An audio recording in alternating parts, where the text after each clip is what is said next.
आइए बच्चों शुरू करते हैं अगला टॉपिक। अगला टॉपिक है इक्विपोटेंशियल सरफेस। एक ऐसा सरफेस जिसके हर एक पॉइंट पर इलेक्ट्रिक पोटेंशियल इक्वल होता है, उसको हम लोग इक्विपोटेंशियल सरफेस कहते हैं। अगर हम लोग इसकी डिफिनीशन लिखें तो डिफिनीशन लिखा जा सकता है any surface over which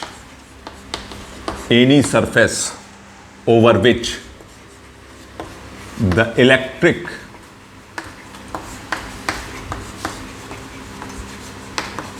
potential is same, any surface over which the electric potential is same everywhere, any surface over which the electric potential is same everywhere is called an equipotential surface। तो any surface over which the electric potential is same everywhere is called an equipotential surface। अब अगर हम आगे देखें इसकी properties, तो बच्चों इसकी प्रॉपर्टीज के बारे में बात करें तो इसकी जो सबसे पहली प्रॉपर्टीज होती है, पहली प्रॉपर्टीज क्या होती है? इसकी पहली प्रॉपर्टीज बच्चों ये होती है कि किसी भी इक्विपोटेंशियल सरफेस पर किसी चार्ज को एक पॉइंट से दूसरे पॉइंट तक ले जाने में कोई वर्क नहीं होता है। फिर से ध्यान से सुनिएगा, इसकी सबसे इंपॉर्टेंट प्रॉपर्टी यही है कि किसी भी इक्विपोटेंशियल सरफेस पर एक चार्ज को एक पॉइंट से दूसरे पॉइंट तक ले जाने में कोई वर्क डन नहीं होता है। No work is done in moving a charge between any two points on an equipotential surface. तो ध्यान देते हैं कैसे। पहली प्रॉपर्टी, जैसे मान लो बच्चों ये एक इक्विपोटेंशियल सरफेस है। क्या है ये? लिख देता हूं, इक्विपोटेंशियल सरफेस है और एक पॉइंट ए ये है, दूसरा पॉइंट बी ये है। एक टेस्ट चार्ज Q नॉट को हम मूव कराते हैं ए से बी, तो कितना वर्क डन होगा? तो आप भी जानते हैं बाय डिफिनीशन ए से बी गया तो दो पॉइंट के बीच का potential difference final minus initial is equal to W A to B। याद करिए पोटेंशियल डिफरेंस की डिफिनीशन से। तो यहां से work done A to B हो गया मेरे बच्चों VB minus VA into Q naught. ठीक है, अब VB minus VA into Q naught हो गया। तो थोड़ा ध्यान से देखिएगा, ये इक्विपोटेंशियल सरफेस है।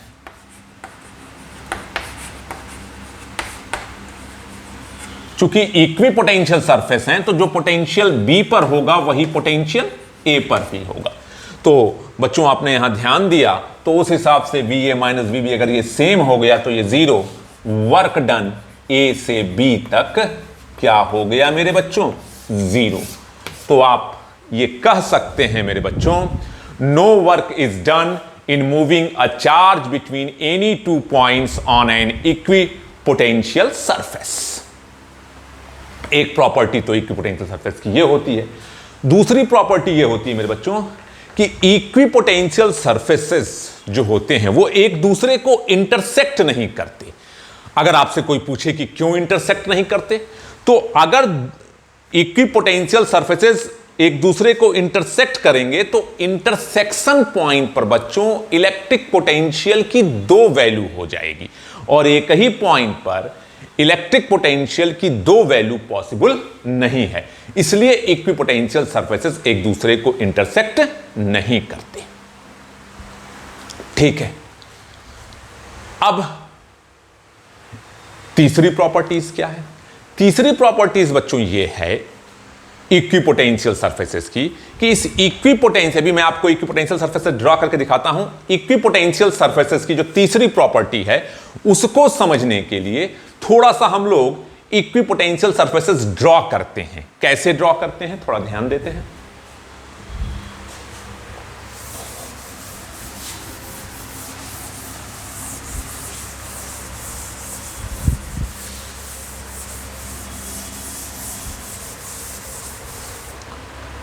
ड्रॉ करते हैं। जैसे मान लो बच्चों ये कोई पॉजिटिव पॉइंट चार्ज है, पॉजिटिव पॉइंट चार्ज है, तो इससे इलेक्ट्रिक फील्ड लाइंस या लाइन ऑफ फोर्स जो भी आप इसको कहते हो,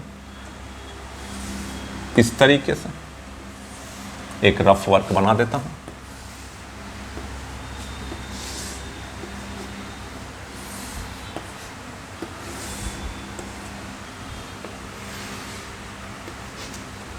ये पॉजिटिव चार्ज हो गया। और अगर नेगेटिव चार्ज है तो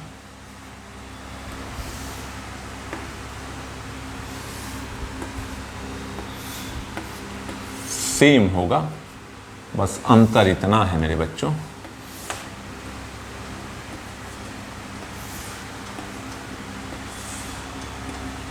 ये फिगर बी है और ये फिगर ए है। अब इस पॉइंट चार्ज प्लस क्यू के लिए अगर हमको इक्विपोटेंशियल सरफेसेस खींचना है तो इसको सेंटर मानते हुए अगर हम एक सर्कल ड्रा कर दें लाइक दिस, तो आप बताओ अगर ये इसका सेंटर है तो ये डिस्टेंस, ये डिस्टेंस, ये डिस्टेंस, ये डिस्टेंस, ये डिस्टेंस, ये डिस्टेंस सब रेडियस के बराबर हो गया। और आप भी जानते हैं पॉइंट चार्ज से 1/4 pi epsilon naught q by r. अब आप मेरे बच्चों देखो, अगर सबकी डिस्टेंस सेम है तो हर एक पॉइंट पर पोटेंशियल क्या होगा, सेम होगा। तो इस चार्ज के लिए ये जो हो गया मेरे बच्चों, ये हो गया इक्वी पोटेंशियल सरफेस हो गया, ये इक्विपोटेंशियल सरफेस। अगर हम इसी को सेंटर मानते हुए एक और सर्कल खींच दें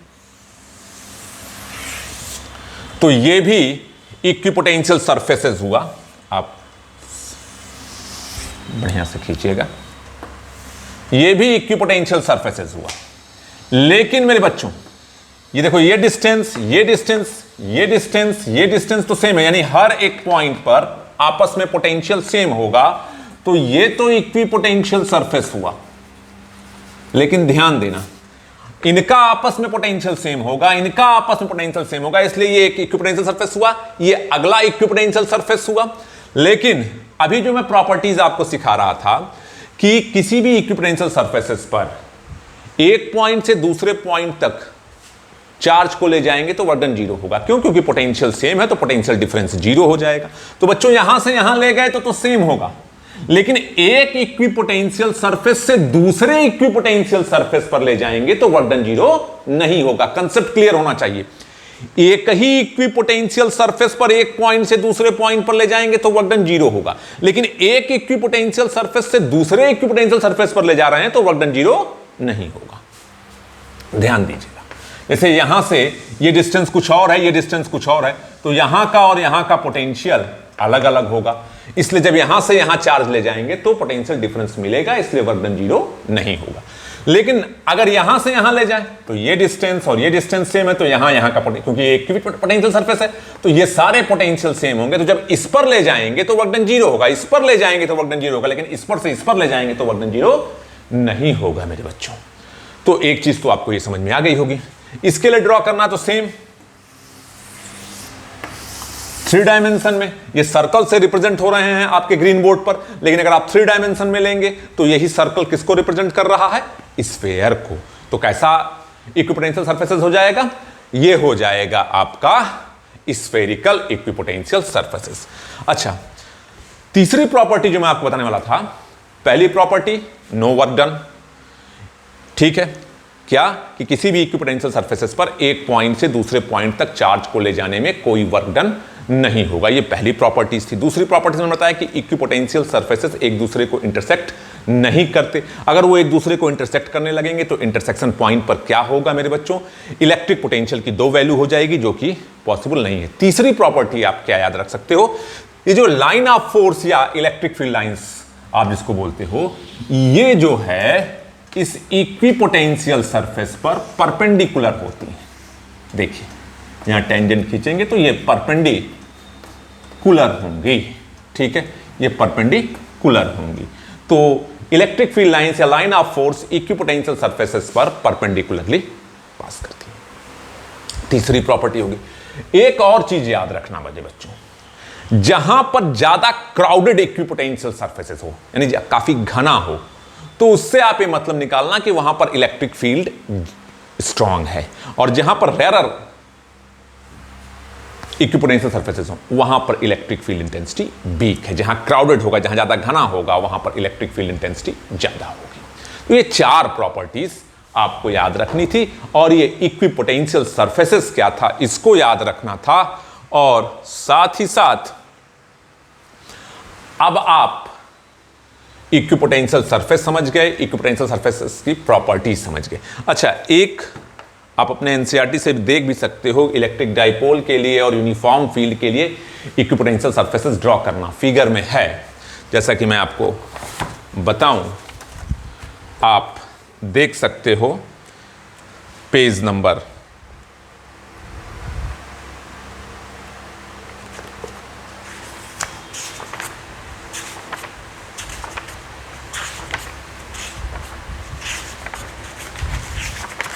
ये इक्विपोटेंशियल सरफेसेस देख रहे हैं। तो एक तो मैंने ये बनाया, अभी ये देखो एक पॉजिटिव एक नेगेटिव इलेक्ट्रिक डाइपोल के लिए, ये इन दोनों को भी आप बना लीजिएगा। फिगर पेज नंबर 60 पर है। यूनिफॉर्म फील्ड के लिए है, तो यूनिफॉर्म फील्ड के लिए आप ऐसे भी ड्रॉ कर सकते हो।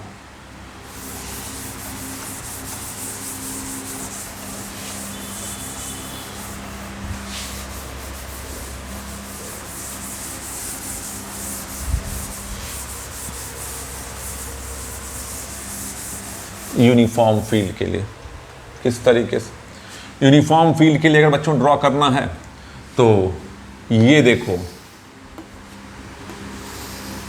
इक्वी डिस्टेंस पर ये लाइन रहें स्पेसिफाइड, तो ये हम लोग पहले भी पढ़ चुके हैं, एक यूनिफॉर्म फील्ड ड्रॉ होती है।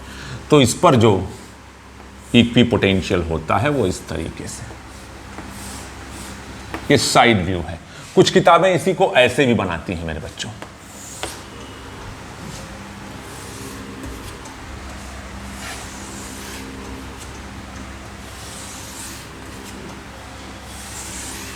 तो बहुत सी किताबें इस तरह से भी बना देती हैं और कहती हैं कि ये इक्विपोटेंशियल सरफेसेस हैं।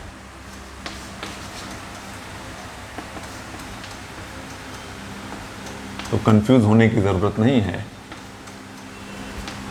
ये लाइक दिस, अगर आप इस बुक को एकदम सीधे देखते हो फ्रंट व्यू, तो ये दिखाई देगा, इसका मतलब ये चीज़ है। और थोड़ा सा साइड से देखोगे तो इस तरह से सरफेस दिखाई देगा। तो ये यूनिफॉर्म फील्ड के लिए इक्विपोटेंशियल सरफेस। इधर से देखेंगे तो ऊपर वाला फिगर, और जस्ट सामने से देखें तो ये फिगर, ये इलेक्ट्रिक, ये इक्विपोटेंशियल सरफेसेस हो गया।